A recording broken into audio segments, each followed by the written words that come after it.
Situasi makin mencekam. Rusia kerahkan jet tempur Sukhoi Su-30 SM-2 terbaru. Benarkah tak berniat invasi?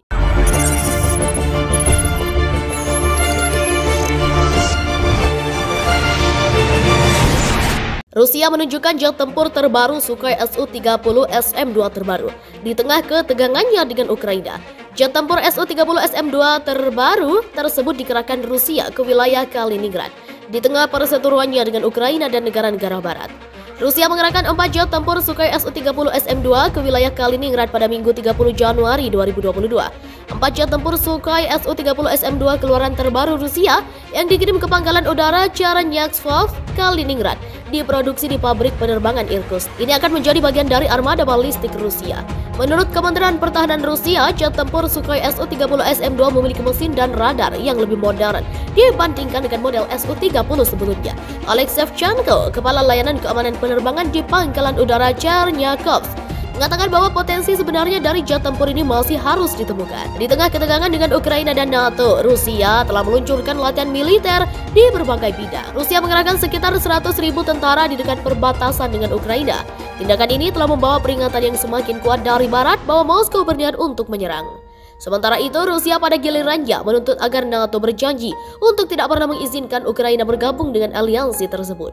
Rusia juga meminta untuk menghentikan penyebaran senjata NATO di dekat perbatasan Rusia dan menarik mundur pasukannya dari Eropa Timur. Rusia menyangkal tuduhan AS terkait dengan rencana invasi ke Ukraina.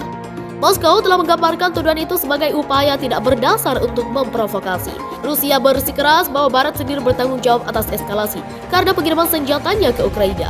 Sekedar informasi, pasukan distrik militer Rusia Timur telah dikirim ke Belarus untuk mengambil bagian dalam latihan bersama dengan pasukan lokal. Sementara itu, Angkatan Laut Rusia mengumumkan dimulainya serangkaian latihan di perairan Rusia dan di tempat lain. Itulah Rusia yang mengerahkan jet tempur Sukhoi Su-30 SM-2 terbaru. Situasi makin mencekam. Konflik Ukraina dan Rusia dilandasi sejumlah latar belakang.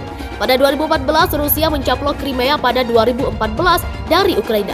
Rusia lalu dituding telah mendukung kelompok-kelompok separatis di Ukraina Timur.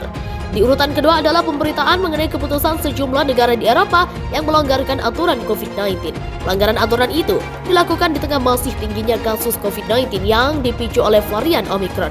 Berikut top 3 dunia selengkapnya. Pertama, ketika profesional muda Ukraina bersiap angkat senjata melawan Rusia. Ukraina terlihat terburu-buru menyiapkan pasukan cadangan karena di dekat perbatasan 120.000 tentara Rusia dalam kondisi siaga. Kiev lalu meluncurkan pasukan pertahanan teritorial baru tahun ini yang diharapkan bisa berkekuatan hingga 130.000 orang.